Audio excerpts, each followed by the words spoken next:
E eu convido você também para participar desse programa, para embarcar conosco numa reflexão profunda sobre uma grande parábola. A parábola do filho pródigo. Ela foi registrada no Evangelho de Lucas, capítulo 15, versículos 11 a 32. Essa parábola, ela fala sobre muita coisa. Você diria, Jackson, que essa parábola ela poderá nos ensinar sobre família, sobre negócios, sobre dinheiro, sobre Deus, sobre muitas áreas diferentes, ou você acha que ela foca em uma área? Não, ela é abrangente, né? É um rio de vários braços. Uhum. Porque primeiro a Bíblia começa falando que era um pai que tem 2 filhos. Uhum. Então, na verdade, o privilégio não é o pai que tem 2 filhos, mas é os mesmos filhos que têm o mesmo pai. São 2 irmãos que têm o mesmo pai.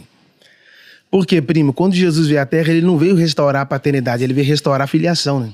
Uhum. Porque Deus nunca deixou de ser pai, foi nós que deixamos de ser filhos. Uhum. Então, assim, ela vai falar sobre a questão da administração, ela vai falar sobre a questão do governo, ela vai falar sobre a questão do direcionamento. Por quê? Qual foi a ideia da parábola? Ele queria a herança, mas ele não queria a riqueza, ele queria independência. Só que uma independência sem maturidade é falência. Ele queria independência, mas não tinha maturidade para aquilo. Então na verdade ele não queria o dinheiro, ele queria a consequência do dinheiro, mas a consequência do dinheiro sem a responsabilidade de construir o patrimônio o faz perder o que ele mesmo nunca construiu, né? Uau. Olha só. Bom, olha, você pode imaginar que se você ficar uma hora aqui com a gente, talvez a sua vida mude. Uau. E a gente vai falar então sobre essa parábola com o Jackson Marques. É uma das pessoas que eu mais admiro. Ele é um pregador do evangelho por todo mundo. E antes de a gente começar a refletir, eu vou ler rapidamente a parábola para você que eventualmente nunca ouviu essa parábola, ok? E aí, terminando aqui, começo a minha resenha com Jackson. Então começa aqui em Lucas 15, 11. Jesus continuou: um homem tinha 2 filhos. O mais novo disse a seu pai: pai, eu quero a minha parte da herança. Assim ele repartiu sua propriedade entre eles. Não muito tempo depois, o filho mais novo reuniu tudo que tinha e foi para uma região distante. E lá desperdiçou os seus bens vivendo irresponsavelmente. Depois de ter gasto tudo, houve uma grande fome em toda aquela região. E ele começou a passar necessidade. Por isso, ele foi empregar-se com um dos cidadãos daquela região, que o mandou para o seu campo a fim de cuidar de porcos. E ele desejava encher o estômago com as vagens de alfarrobeira que os porcos comiam, mas ninguém lhe dava nada. Ou seja, ele gastou tudo ou perdeu tudo e estava ali comendo a comida que os porcos comiam. E aí, caindo em si, ele disse: quantos empregados de meu pai têm comida de sobra e eu aqui morrendo de fome? Eu me porei a caminho e voltarei para o meu pai. E lhe direi: pai, pequei contra o céu e contra ti. Não sou mais digno de ser chamado teu filho. Trata-me como um dos teus empregados.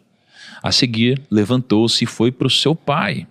E estando ainda longe, seu pai o viu e, cheio de compaixão, correu para o seu filho e o abraçou e beijou. O filho lhe disse: pai, pequei contra o céu e contra ti. Não sou mais digno de ser chamado teu filho. Mas o pai disse aos seus servos: depressa, tragam a melhor roupa e vistam nele. Coloquem um anel em seu dedo e calçados em seus pés. Tragam um novilho gordo e matem-no. Vamos fazer uma festa e comemorar. Pois este meu filho estava morto e voltou à vida. E estava perdido e foi achado.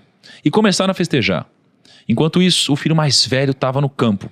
Quando se aproximou da casa, ouviu a música e a dança. Então chamou um dos servos e perguntou-lhe o que estava acontecendo.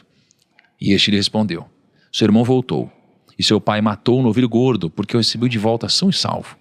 O filho mais velho encheu-se de ira e não quis entrar. Então seu pai saiu e insistiu com ele. Mas ele respondeu ao seu pai: olha, todos esses anos tenho trabalhado como escravo ao teu serviço e nunca desobedeci às suas ordens. Mas tu nunca me deste nem um cabrito para eu festejar com os meus amigos. Mas quando volta para casa, esse seu filho, que esbanjou os teus bens com as prostitutas, matas o novilho gordo para ele. E aí disse o pai: meu filho, você está sempre comigo e tudo o que tem é seu. Mas nós tínhamos que comemorar e alegrar-nos, porque este seu irmão estava morto e voltou à vida. Estava perdido e foi achado. Uau. Esse é o encerramento da parábola. E ela, Jackson, para jogar para você então, para você trazer essas reflexões, ela é uma parábola muito provocativa, né? Porque se você olha, você tende a, quando você ouve uma história dessa no dia a dia, você tende a ter raiva desse filho que pegou a herança, foi para a cidade, e aí gastou tudo, perdeu tudo, e geralmente a gente fala coisa tipo, olha só, viu? Se deu mal, se lascou, quis fazer isso, fez besteira, agora vai pagar pelo erro que você cometeu. A tendência natural é geralmente as pessoas olharem para alguém que fez isso e quase que desejarem o mal dela. Só que quando ela volta, o irmão, ele tem essa reação. E aí ele reclama com o pai, porque o pai ele pega e assa um novilho mais gordo, ou seja, faz um churrasco ali para receber e dar uma festa. E aí o irmão fica com uma espécie de um ciúmes e diz, caramba, eu nunca fiz besteira e nunca ganhei esse prêmio. Por que ele que fez besteira tá ganhando? E aí ele se sente, talvez, de alguma forma, injustiçado. O que você reflete de mensagem principal dessa parábola? Então, quando você fala em questão do irmão, que é o final dela, né? Ele faz uma comparação. E a comparação é a matemática de um frustrado. Por quê? Se você quer parar, é só comparar, né? Quem compara não equipara. Toda comparação é a matemática de um frustrado. Então, assim, primeiro ele começa falando da paternidade. Os dois irmãos que têm o mesmo pai. E aí, o filho mais novo pede a herança. Porque ele, igual eu te falei, ele não estava querendo a riqueza. Ele já era rico. O que ele queria era independência. Eu quero ter essa herança para eu poder administrar sozinho. Só que toda bênção, sem uma maturidade, te leva a um lugar de perdição. Porque às vezes a herança estava pronta para ele, mas ele não estava pronto para a herança. E é trágico, porque Deus prepara a vaga para você e depois ele prepara você para a vaga. Uau. Às vezes a vaga está pronta, mas nós não estamos preparados. A preparação vem antes da apresentação. Quem mal se prepara, mal se apresenta. Sabe o que eu acho top na vida de Jesus? João Batista também, né? João Batista se preparou 30 anos para pregar 6 meses. Hoje as pessoas querem se preparar 6 meses para querer pregar 30 anos.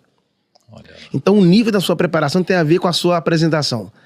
Aí ele chega pro pai e fala assim, eu tenho acesso ao pai? E fala, eu quero a herança. Engraçado, o que aproximou ele do pai? Foi a herança. E o que fez ele afastar do pai? A herança. Então qualquer bênção que te afasta da paternidade é uma maldição. Caramba.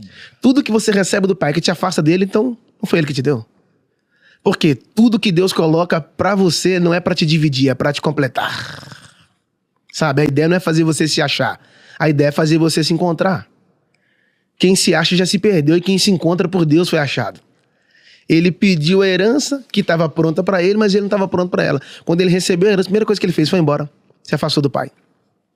Ou seja, ele tinha herança, mas agora ele está perdendo uma coisa, que é o legado. Que são 2 coisas que só o pai pode dar. Por quê, negro? Você só recebe a herança depois que alguém morre, mano. Quem recebe a herança com alguém vivo? Então, quando ele recebeu a herança, a primeira coisa que ele estava declarando, o pai morreu, ué. Só que, na verdade, quem estava morto era ele.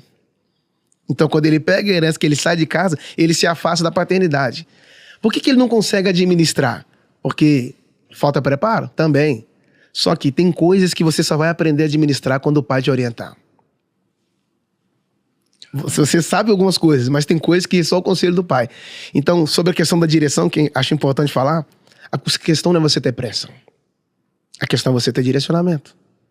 É melhor chegar por último e chegar certo do que chegar primeiro e chegar errado. Entende? Quem conhece o caminho não precisa correr. Tá correndo para quê? Quando Deus mandou Noé fazer a arca, negro, Deus mandou Noé fazer a arca, mas não pediu para ele fazer volante. É Deus dizendo, Noé, quem constrói é você, mas quem dirige. Ele pegou a herança e foi embora.